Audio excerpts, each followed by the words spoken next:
খানা দেখো, ঠিক আছে গাইস। একটা মাছ বাজার থেকে এনেছে দেখো, মানে আমার ছানাটা মাছ মানে খেতে ভালোবাসে না, কিন্তু মাছ জ্যান্ত জলের মধ্যে রাখতে খুব ভালোবাসে।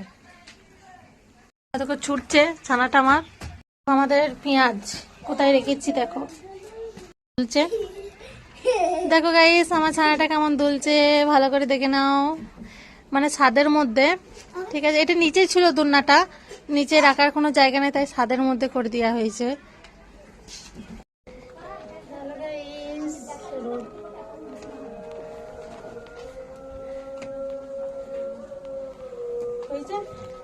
হ্যাঁ হয়েছে, হচ্ছে হচ্ছে। লজ্জা লাগা ব্যাগ বন্ধ গেছে আবার কাছে লাগা।